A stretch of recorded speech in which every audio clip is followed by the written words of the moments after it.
James Allen कहते हैं कि यही सच्ची शक्ति का रहस्य है। सतत अभ्यास से सीखे और किसी पल अपने संसाधनों को किसी निश्चित बिंदु पर किस तरह एकीकृत और एकाग्रत किया जा सकता है। तो नेक्स्ट टॉपिक हमारा, हर काम को एक बार में ही निपटाएं। हर काम को एक बार में ही निपटाना है। काम को पूरा करने का सबसे महत्वपूर्ण तरीका यही है कि जब आप काम को शुरू कर दे तब तक न रुके जब तक वह कंप्लीट ना हो जाए। हमारे बहुत से काम इस तरह रुक जाते हैं कि हम काम को शुरू तो कर देते हैं लेकिन हम पहले ही रुक जाते हैं। तो सबसे पहले एक अपना महत्वपूर्ण काम चुन ले और देख ले कि यही सबसे महत्वपूर्ण काम हमारे लिए है और उस काम को करने में जुट जाए और तब तक ना रुके जब तक कि काम पूरा ना हो जाए। अगर हमें बीच में हमारे रुकने का मन आए तो अपने आप से कहें दोबारा काम पर और उस काम को शुरू कर दे। एक अनुमान से पता लगाया गया है कि जब हम काम को शुरू कर देते हैं और उसे रोक देते हैं और फिर दोबारा उस काम पे जाते हैं, फिर दोबारा से करते हैं, तो इसमें हमारा समय 500% अधिक खराब हो जाता है। तो जैसे कि हमने कोई काम शुरू किया, जैसे हमने 10 किलोमीटर चलना शुरू किया और हम 5 किलोमीटर चलकर रुक गए, फिर नहीं सोचा नहीं यार दूर है, वापिस आते हैं।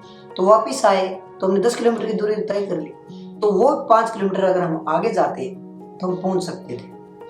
जैसे कोई 3 किलोमीटर पर जाके भी हमें वापस आने का ख्याल होता है, तो हम 3 किलोमीटर वापस आते हैं, तो हमने 6 किलोमीटर की दूरी तय कर ली और हमने काम कहाँ से छोड़ा था, 3 किलोमीटर से, तो हम आगे उस काम को पहुंचने के नजदीक होते।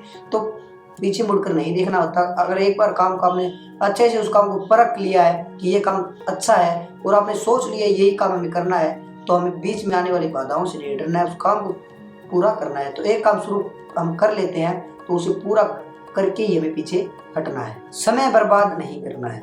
हकीकत यही है कि जो काम हम शुरू कर देते हैं और वो काम अब अगर उसको अलावा कोई काम हम करते हैं तो एक समय की बर्बादी है। जैसे हमें अभी कोई खेल खेल रहे हैं और हमें पता है इस खेल में हमें सक्सेस लेनी है और उस खेल को छोड़कर हम पढ़ाई शुरू कर देते हैं, तो वो समय की बर्बादी है। वो पढ़ाई का अलग समय है, खेलने का अलग समय है। तो जिस समय हम कोई काम को करना ठान लेते हैं उस समय में वही काम करना चाहिए। ऐसा नहीं है कि कोई हम काम शुरू कर रहे हैं लेकिन वो हम काम छोड़कर दूसरा काम करने लगते हैं, हम सोचे हम समय की बर्बादी थोड़ी कर रहे हैं, हम तो दूसरा काम कर रहे हैं। बट ऐसा नहीं होता कि हम कोई काम हमने पूरा करे बगैर हम उठकर दूसरा काम शुरू कर देते हैं, तो वो भी समय की बर्बादी है। दूसरे काम पर जाने से पहले अपने आप से कहें दोबारा उसी काम पर। सबसे महत्वपूर्ण यही है कि हमें अनुशासित रखना है, अपने आप को अनुशासित रखना है कि हमें अपने आप को ऑर्डर देना है कि हमने ये काम शुरू कर दिया, इसे खत्म करने से पहले हमें नहीं हटना है। तो ऐसे सोचिए कि आप अगर काम करने से हटते हैं तो अपने आप को डांटिए, नहीं ये नहीं करना। अपने बॉस अपने खुद बनिए और अपने आप को रोकिए। जो काम आपने स्टार्ट कर दिया उसको पूरा खत्म करने पर ही आपको रुकना है, तब तक नहीं रुकना। चाहे वो उस काम को आप छोटे छोटे भागों में करें, चाहे उस काम को कैसे ही करें, लेकिन जब तक काम कंप्लीट ना हो जाए हमें नहीं रुकना होता। तो इसी के साथ हमारी सबसे मुश्किल काम सबसे पहले जो पुस्तक है उसकी सीरीज समाप्त होती है। ये पुस्तक अगर आप पढ़ भी सकते हैं, बट आपने अगर सारी वीडियो देख ली है तो इस पुस्तक की पूरी डिटेल हमने इस वीडियो में बता दी है, जो इस पूरी सीरीज आप देख सकते हैं। Thanks for watching.